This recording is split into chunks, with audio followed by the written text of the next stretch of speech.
Good morning, class. Welcome to the class today, and we're going to start with English language today, right? We finished with literature, then we did a writing part also, and today we are going to start with the language part. But before I go to the language part, you daily get words for your word bank, right? For June 1, 2, and 3, I've written together. So one by one, I'm going to explain them, and you're going to write all these 3 words in the word bank notebook, like we have already maintained. And even if you miss out one or the other word, you will get the entire lot at the end, like you used to get in the last month also you got. Okay, but still I'm going to explain them also. The first one is ardent. Ardent means very enthusiastic or passionate. You're very enthusiastic, very energetic, very passionate to do something, right? So we use the word ardent. And right, for example, I am an ardent lover of Tata Safari. That means very enthusiastically, very passionately you have the love for Tata Safari, right?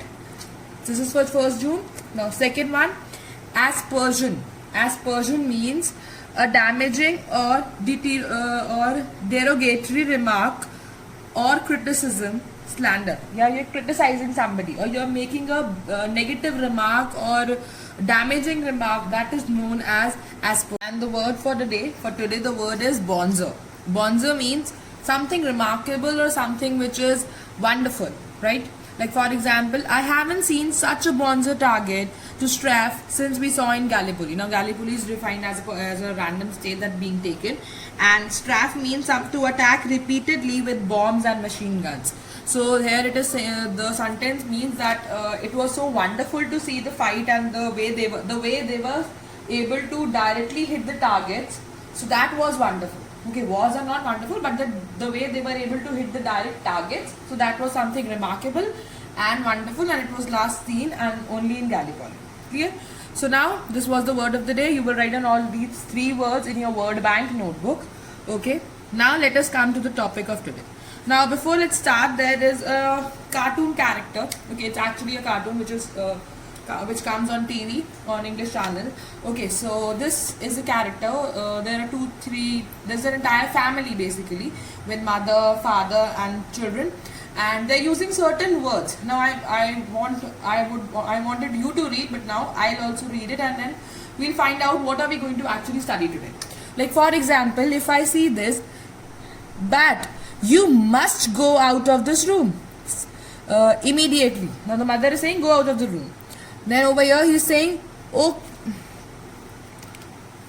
okay Bert, you can go out. Now she's again saying you can go out. Now, oh Lisa, you should go out and see some friends. So they are telling now, like the situation of ours, we want to go out but we can't go out. So now they're also in the situation, the mother is motivating her children to go and play, but then she's using certain words: should, can, must, right? These are all what? Modals. So today we are going to study about modals or modal verbs. Okay, modals or modal verbs. Now, what are modals? A modal verb is a type of auxiliary verb, okay, a supporting verb that is used to indicate modality. It will indicate modality. Now what is modality? Modality means likelihood, something that you like, maybe very much, maybe less. Okay, so likelihood, maybe unlikely or likely. So ability, something that you can do. Then permission, possibility, right? So for these we have different types of modal verbs that we are going to study. Like for example, 2 of my friends can play guitar. So can play guitar, they have that ability to play. So it is an ability. It's one of the modality being discussed in the sentence. So depending upon the modality, we have use the modal verb can. Clear? So we are going to study each one of them. So now let us move ahead. Now what are the various modal verbs that we use? Like can, could, may, might, will, would, shall, should, ought to, must. There are many other like need. Okay, so there are many. We are going to read many of them. We are going to study each one of them. Now, what of all, let us understand what does this the modalities that we were talking of in the beginning of the topic. We talked about modality, where we talked about its like ability, likelihood, possibility that I can say, right? So what are these all things are? What is modality now? So it means possibility, obligation, necessity, or ability. Now what do you mean by possibility? Possibility means something that can happen. So it can be a prediction, maybe it can happen in the future. Also how much likeness I have for that particular thing. So likely or maybe unlikely, depending. Then obligation, that is something you're supposed to do, a person is supposed to do. Okay. Then necessity, something that you need to and you have to. So it is your necessity that it is being done. Then ability, something that I am able to do it. It can be both positive and negative. I am able to do it. Okay, then we are going to study what kind of modal verbs we are going to use. If I am talking of possibility, if I am talking of obligation, if I am talking of necessity, or if I am talking of ability.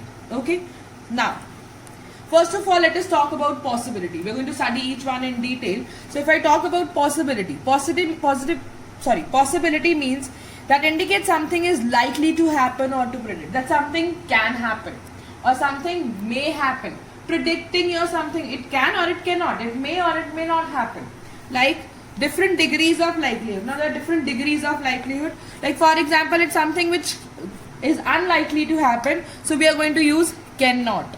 If we are moving from unlikely to very likely, for very likely we are going to use must.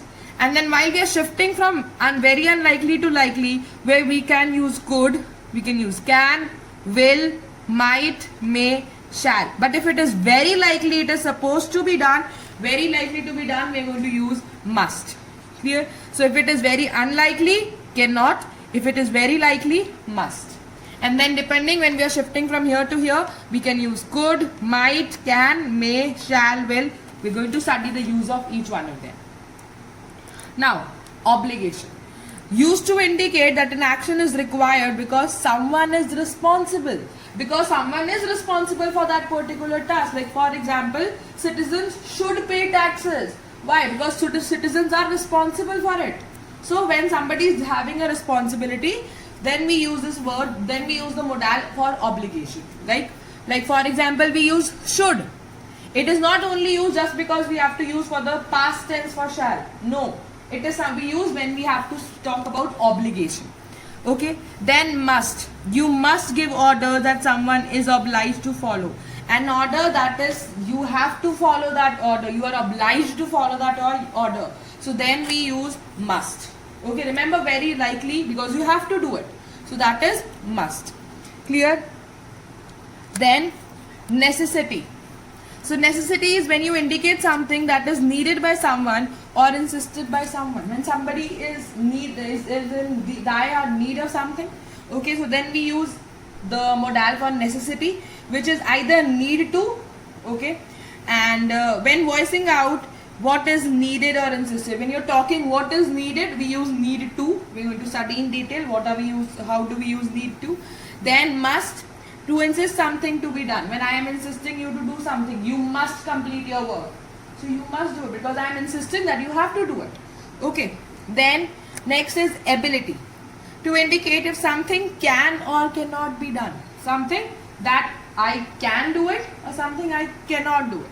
Like for example, I can achieve first position. I can do it. I cannot run the race. I cannot.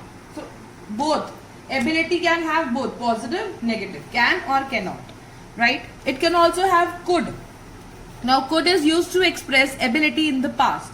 Can talks about ability in the present and could talks about ability in the past. Like for example, I could run the race if my leg was perfect. So if I would not have been hurt, my leg was have been perfect, I would have been running the race. So I could, possibility in the past. Okay. Clear? Now let us move to the next one. Where are modals put in a sentence? Now how do we put them in a sentence? Is like I shall be leaving. Now shall is the modal that is being used. Be is the primary auxiliary verbs we studied. Be, have, done, remember? So that is the primary auxiliary verb, again a helping verb. And leave, it is the main verb with the form ing. V1 plus ing. So is it clear? So where do we use it? Before the primary auxiliary verb and before the main verb. Clear? Like now, let us study each one of them separately. First of all, let us study where to use can. Okay, where do we use can? So can is used when I am talking of ability or possibility. Right? I told you I can do it. Ability. Then impossibility. Maybe I cannot do it. Something I can't. So I'm going to use can not. Like for example, they can control their own work. We can control our own work. हम कर सकते हैं. So can control. Next, impossibility, something that you cannot. Like for example, we can't fix it. Maybe say for example, the TV has got dysfunctional. So I can't repair it. Okay, I can't. I am not able to do that. Next, asking for permission. Yes, when I am asking for permission, I am taking a permission. At that time also, we can use can. Like for example, can I bring here? Or you can also like write a sentence like, can I borrow a pen, please? Like I am taking a permission. So for even taking permissions, we also use, what do we take? Use can. Then request. Yes, if I am making a request, polite request, then I am also going to use can. Okay, like can you help me? I am doing very polite request. Can you help me? See, my tone has also changed into a very polite tone. Can you help me? Right? So for polite request also we use can. Like for example, can you see this? The person is saying you can do it. He is showing his ability that he is able to do it. So when we use can for ability and can't for lack of ability. When I am able to do it, can. When I am not able to do it, cannot or can't. We can use substitute can with be able to. We are going to use only can. Okay. So you can do it, which means you will be able to do it. Clear? Now, what are the other uses? We talked about ability, like I can dance tango. Tango is a type of dance. She can't sing, cannot. Ability that cannot be done. Then can you speak English? Polite ability that I am talking of. Then permission. Can I sit here? Can I play some music? Or then can also be used for requests or suggestions. Like you can go wherever you like. I'm just giving a suggestion. Wherever you like, you can go. Right? So next, this is can. Now let us come to the next one, which is could. Okay. So could, it is also used for permission. Permission means when I am taking a permission. Like for example, could I borrow your dictionary? Again, I am taking a permission, and I am when I am asking a permission, then also we use could. Okay. Next, request. Could you say it again more slowly? I am requesting you. Could you please say it again? Right? Or then also for possibility. Possibility also we can write could. Like for example, I think we could have another tea. We could have another tea. So could, possibility, right? Or right. Next one is future ability. When I am talking of something, I mean future ability. That's something I can do, but in future ability. Like for example, I wish Central could meet me next week. So next week, future. So you're wishing that you could meet Cendric next week. So that means something which is in future ability. Again, it can or it cannot happen. It's a future ability. So we are going to use could. Clear? Now, if I talk about other examples, like if I talk about past ability, like something which I would have been able to do, but it is now past. Like for example, I could see that Danny was angry. Was angry, over, past tense. So when Danny was angry, I could see. Next, I could run 10 kilometers when I was younger. Now you're grown up. So now you're not young. The age has gone, past tense. So when I was younger, so now since we are talking of past tense, so I'm again talking of ability. So I'm going to use in past tense, which is going to be could. Then, for example, if I have to take polite permissions, again I'm going to use could. Could I have another coffee? Could you repeat that again? Okay, then I am talking of possibility. Then I am going to use this holiday could be really good. Like this time, the time we are spending with family, this really could be good. Then you could go to the hairdresser tomorrow. Possibility. Tomorrow, if tomorrow everything is fine, you can go to the hairdresser. So since it is future ability, I am going to use could. You could go to the hairdresser because I am talking of future possibility. Then could this really be true? Possibility. Yes or no? So it can be or cannot be. So I am going to talk in future possibility. So it is going to be could. Clear? Then let us come to the next one, which is may. Now the next one is may. May is used when you are taking permission. Okay, when you are taking permission, we are going to use may. Like for example, may I have another cup of coffee? Or may I leave the classroom? Right? So whenever I am taking permission, I am going to use may. Also, when I have to talk about possibility, okay, denotes possibility. Like for example, I may finish my homework. May, not surety. So like for example, father may be late today. This is possible. It cannot be. It might not be possible. So may, that something which is of depicting about the possibility. So we are going to talk about like something that can or cannot happen. So may, and it can be I may finish my homework. Like for example, for formal permission, may I come in? You generally enter your class and you used to ask, ma'am, may I come in? So that is a formal permission. Like, may I make a suggestion? Or may he ask a question? So that is a formal permission you are taking. Now, when you are talking about a possibility, suggesting a possibility, like for example, it may rain this evening. Maybe this evening only it can rain. It may rain. Sorry, not can. It may rain. Like then, they may be late. Possibility. Then he may agree with you. Again, possibility. Then sometimes we also use may to express a wish. May God bless you. May you live long. I am expressing a wish. So for wishes also we use may. Clear? I hope both are can, could and may are clear. Now let us come to the next one, which is might. So when do we use might? Again, we are going to use might for possibility. Okay. So when I am to talk about possibility, a doubtful possibility, right? So I am going to talk about might. Like for example, Rohit might accept your offer. Very less possibility. Okay.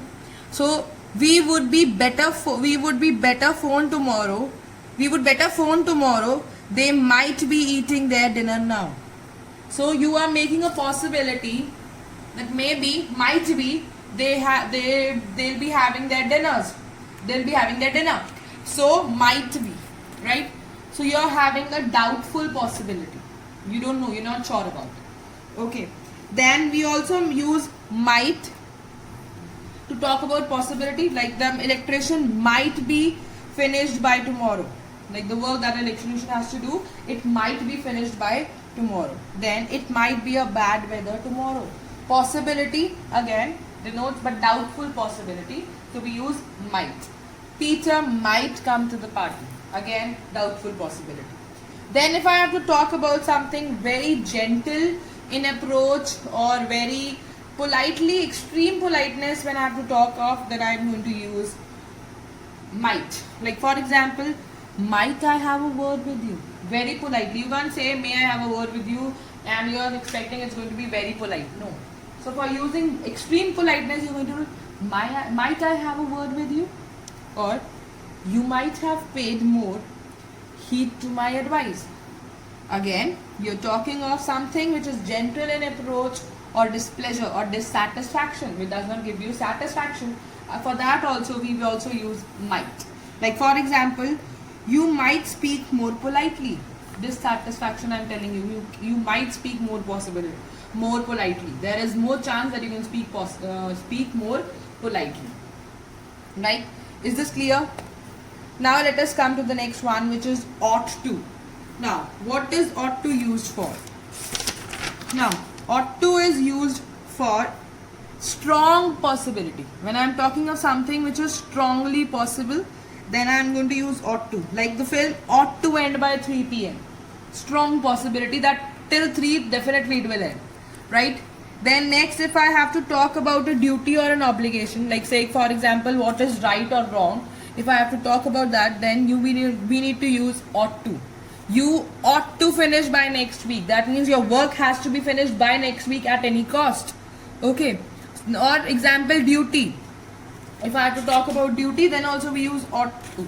Like the plane ought to take off in the afternoon. Okay. That means it's a duty. It should take off in the afternoon. Then, or obligation or something of moral responsibility. Something that we are talking is of moral responsibility of a person. Like for example, we ought to put a ban on hunting. So it is an obligation, it's a moral responsibility to save animals. We ought to put a ban on hunting because it's a moral responsibility. It's an obligation. Clear? Now let us move to the next one, which is again for used to. Okay, I'm going to talk about used to first. So used to is to indicate a repeated action. When I have to talk about a repeated action. Okay, so I am going to talk about used to. I used to sing a song. So a repeated action, that means I used to sing a lot of songs. So like my sister used to play basketball when she was in school. When she was in school, she used to play basketball a lot. Repeated action. Okay, next, to indicate a discontinued habit or practice. Something that you have now, a habit which you have now discontinued, stopped. Like for example, he used to hold concerts before he took up a job.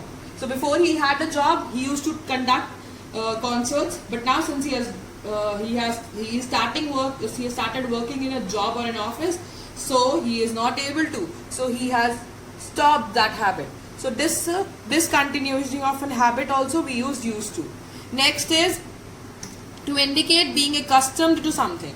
When you are accustomed to something and you're indicating that, then you are going to use used to. Like for example, Geeta is not used to following instructions. Something that is not in her, within her, that is not accustomed to. She's not accustomed to follow instructions. Follow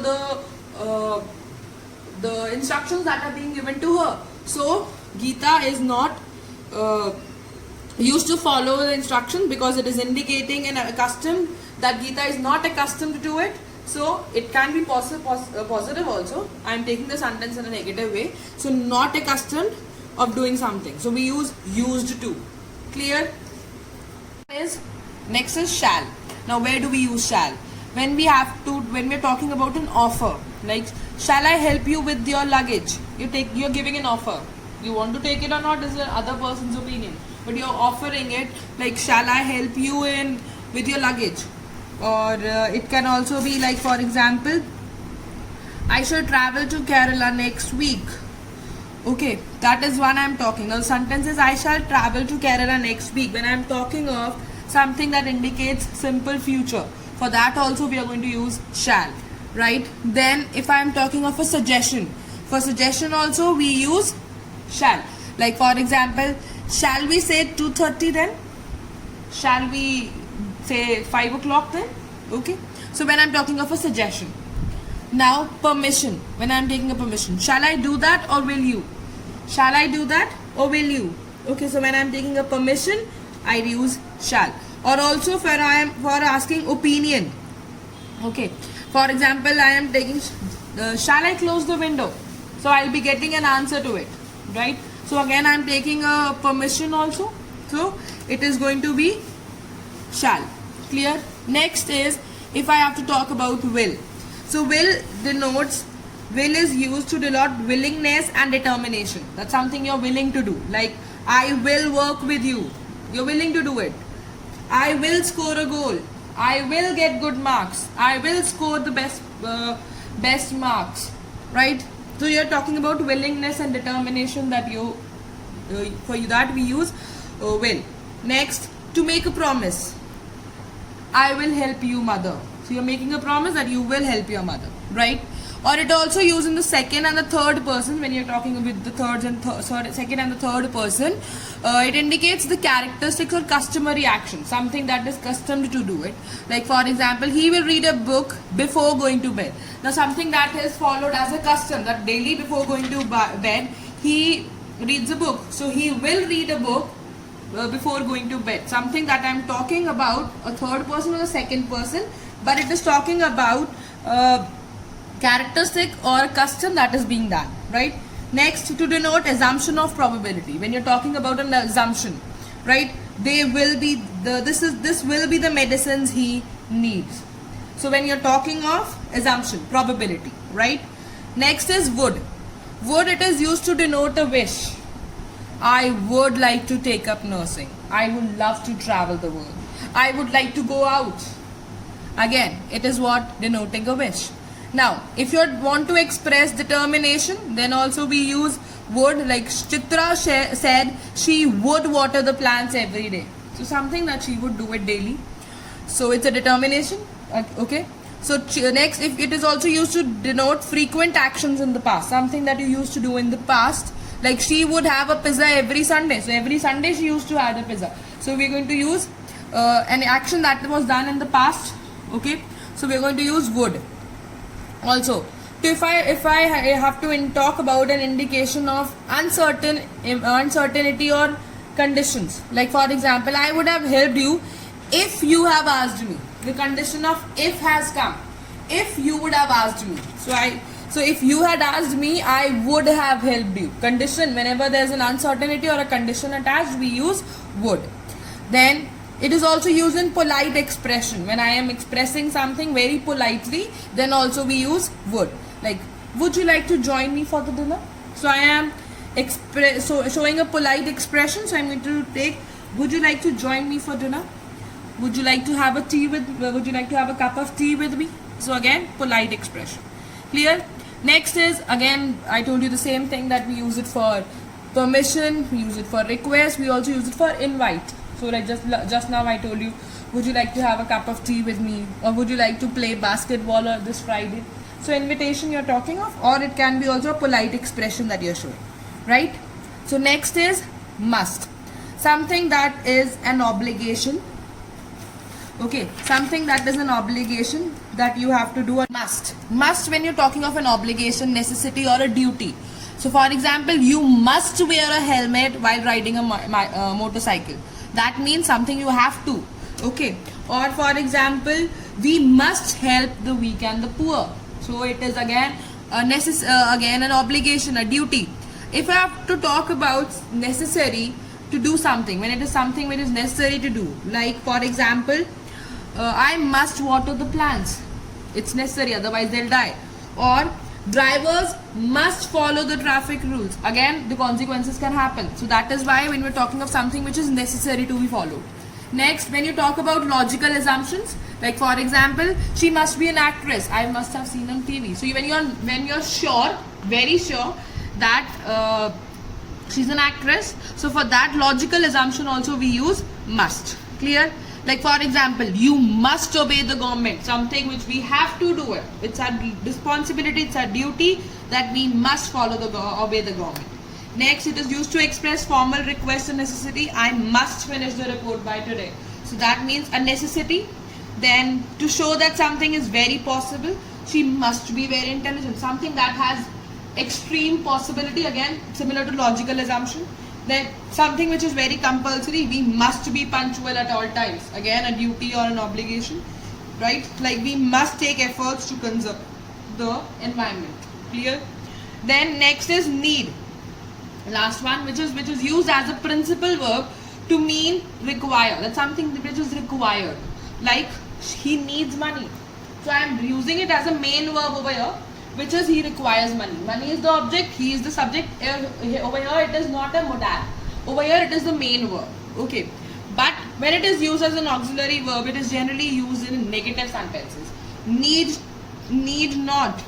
Right? He need not attend the practice session. That he need not attend it. Right? Or it can also be It can also be used for require. Just now I said that it indicates something which is required. Requirement is being indicated. Then we use needs, but it is used as a main verb in that case. Then in interrogative sentences also we can use need. Like for example, need you to be aggressive. It's a need that you need to be aggressive, because again I am talking in an interrogative sentence. Clear? Now these are all modals. We have already done these before. I have done a quick recapitulation. Again, I know it has taken a lot of time, but still the entire modals have been revised. So you have to solve the book exercise on page 36 and 38, and we are going to discuss the answer keys in the next video. Thank you.